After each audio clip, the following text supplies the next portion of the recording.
Hello everyone, welcome back to another video. So for this video I figured I'd share with you guys how I add things into my Bible, just kind of bring you guys along as I'm adding notes.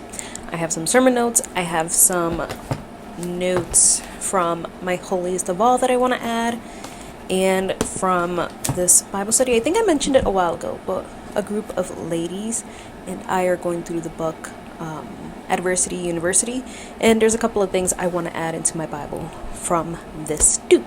So I figured I'd just bring you guys along so you guys can see kind of how I add things into my Bible, give you guys a glimpse of what it looks like, and also this just helps me out to actually add these things to my Bible instead of just constantly thinking I should add that into my Bible.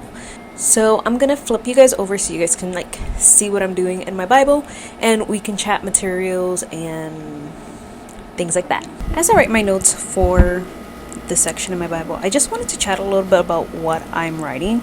So my pastor's message was in Colossians 1:9-12, and he was talking about walking in the Lord and how God's desire and Paul's desire for us was that we walk in the Lord, and how that we would thrive, be strong, and walk in God's way. So my pastor had 4 points. The first point was that we must be filled with the knowledge of his will, and then he lists different things. One of the things that I found most important was, in order to know a counterfeit or false doctrine, or be able to see through false teachers, we must know the real thing. We must know truth. And then we also must be filled with knowledge so we can understand how to put our knowledge into practice. So I thought that was important too. The second point was that we must walk in a manner that is fully pleasing to God. And he just listed out 10 different ways that we can walk and different scriptures that pointed to that, and how those 10 things point to a life that reflects Christ. And then the third point was that we must be fruitful in every good work. And so I just added the Galatians 5:22-23, which was the fruits of the spirits, which are also characteristics of Christ, and just that fruitfulness results in good works. And then the last point was that we must be strengthened with all power, and for that we are strengthened to endure, to have patience, to have joy, and to give thanks. So yeah. Okay, so I guess before we get into this, you can see that I just wrote my notes here for the sermon that my pastor preached a few weeks ago. So I just wrote those notes here, and I wrote the date of the, oh, I forgot I turned off my autofocus. Let's see. I just wrote the date in the corner, and as you can see, here are the notes. I did get a little crooked there, but that is okay. And then I did just highlight certain things so they would match. Highlight over here. This was about a 4-part message, not like parts that he preached, but there were 4 points. But I feel like 2 of the points were pretty obvious, and I just wanted to put all of this information in. So it was very hard to take 4 pages of this and simplify it enough to get this. So I'm impressed by what I did. So let's talk about some of the things that I've used. Recently, I bought a ton of new mild liner highlighters. I think I mentioned this in a previous video. Maybe when I did my Obadiah video. So these are just what the mild liner highlighters look like if it were to focus. It's just so focused on everything else. So, and I normally like the brush tip, but lately I've been enjoying just the normal tip, and they are dual ended. So I've bought a few more packs of those so I can have more colors, just more pinks and oranges, browns, purples, blues, greens, grays. So these right now have been my favorite highlighters. For pens, I really enjoy these Mr. Pen fine liners. Yep. And they just have a nice thin tip. And they're very comparable to the Micron pens for half the price. So these are the pens that I have kept repurchasing, and they do have other packs that have different sizes too. I haven't tried those, but these for sure. For paper, I just use whatever I have. My favorite type of paper to put in here is honestly sketch paper. I think it's the perfect thickness, like when you're adding a full page in. Let me zoom you out. Like when you're adding a full page, I think like sketch paper is the best. Sticky notes. But yeah, so for this one, I just use some scrap like cardstock paper from like one of those big books. And that's what this is. And I have a drawer of just scrap papers that I go to first. And I have other paper because I'm a hoarder. So I've been trying to use up my paper. And then to add the paper into my Bible, I've been using this document repair tape. And this has been my favorite. What's really nice about this is that it is transparent. So once you put it on, you can't really see it. And it blends right into these like off-white pages, but you can write over them, which is so good. Actually, the last time I did some stuff with you guys, let me find the page. I did not realize it, but I actually attached this page to 2 pages and actually taped 2 of my pages together. So I should actually fix that because it's not really attached well. I'm gonna put this in and then we can move on to the next set of things that I want to add into my Bible. The tape comes in a roll like this. So I'm just gonna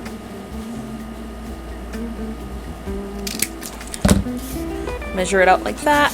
I actually like to cut this down the middle because I don't feel like I need such a ginormous piece of tape, and this is more than enough to stick it on. If you feel like you need more tape, use the whole thing, but I feel like this has been working. Maybe if it was a bigger piece of paper I would do more, but this seems to be enough. This tape is really strong, so now I'm just gonna attach it. This tape literally is the hardest thing to peel, but it's worth it. I typically just take it off and put it on all my fingers so that way it doesn't curl up on me. Then I like to add it to the paper first. Why is this not staying today? And then I like to line it up with the page. Sometimes I do this so I can line it up better. Just gonna...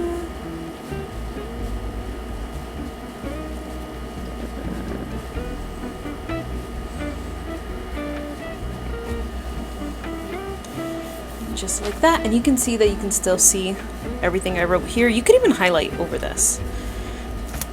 I'm actually going to turn my Bible to make it easier to attach. This is where you have to be careful not to attach more than one page. And you do have a little bit of wiggle room before it really adheres to whatever you're sticking it onto. So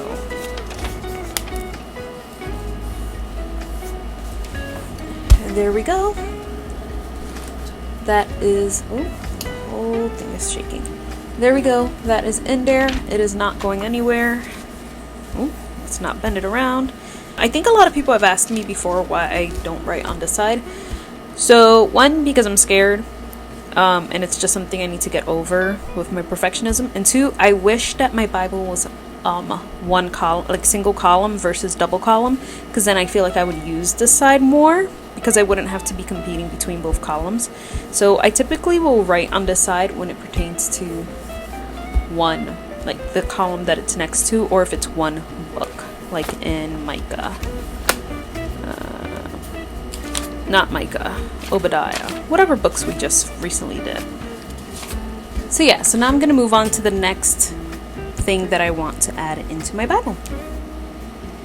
Okay, so I just opened to the next section that I want to take notes in, and this part is from the book that I'm reading, Adversity University, with a group of women, and this is just some notes from chapter 6 that I wanted to add in. So I figured I'd chat with you as I try and do this and explain a little bit of what I'm adding. Hopefully what I do makes sense too, and I don't just confuse myself, because that happens sometimes. So the first thing that I wanted to mark in here was just in verse Hebrews 12:3, where it says, "Consider him who endured from sinners such hostility against himself, so that you may not grow weary or faint-hearted." And this chapter was called "Consider Him," the first little section of that verse.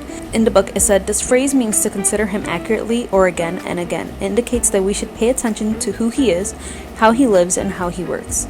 The definition of consider: to think about with care, to regard or treat in an attentive way, to apply one's mind to something in order to increase one's knowledge or understanding of it, to reflect, to observe, to contemplate, to study, to gaze on steadily or reflectively.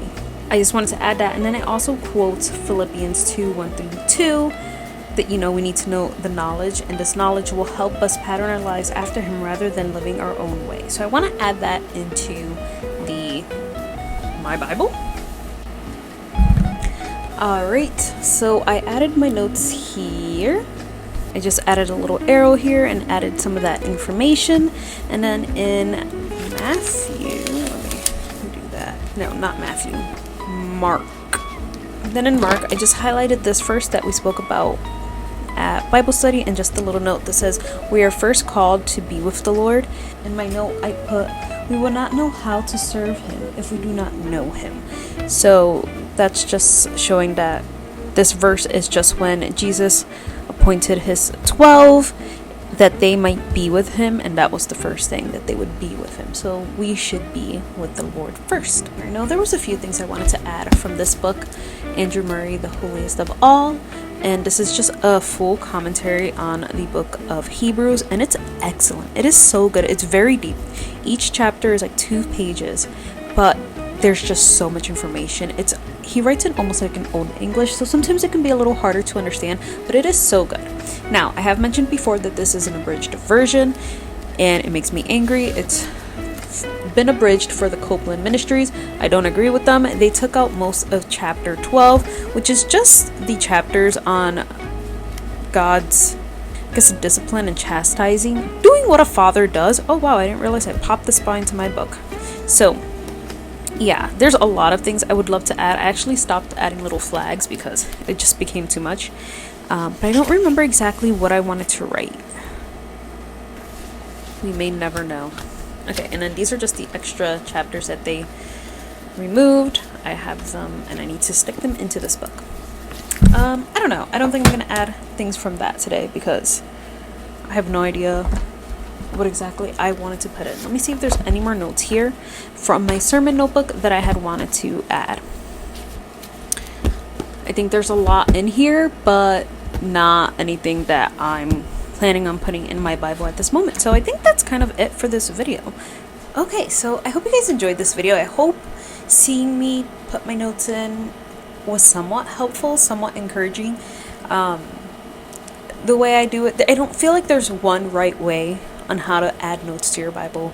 No right notes to add. Well, unless you're writing something that's totally inaccurate. A note that's going to help you is going to help you, and I hope you see it doesn't have to be perfect. My handwriting is not perfect, though I wish it was. But I hope you guys enjoyed this and found it helpful, interesting, somewhat entertaining. If you guys enjoyed these type of videos where I just truly just show you as I put things in my Bible, whether they're notes, whether I'm studying, and showing you guys how I'm adding my notes as I study at the same time, definitely let me know down below. If you guys enjoyed this video, don't forget to give it a thumbs up. That really helps my channel, and subscribe if you haven't. That would mean a lot to me. It helps out my channel, and new videos every week. I'm working on becoming super consistent. Right now I've been doing about a video a week. I'm trying to get it up to 2 videos, but it's just trying to find quiet pockets of time to film. It's not finding time to film, it's finding when it's quiet, because it's always loud around here. So yeah, so I hope you guys enjoyed this video, and I will see you guys in my next one.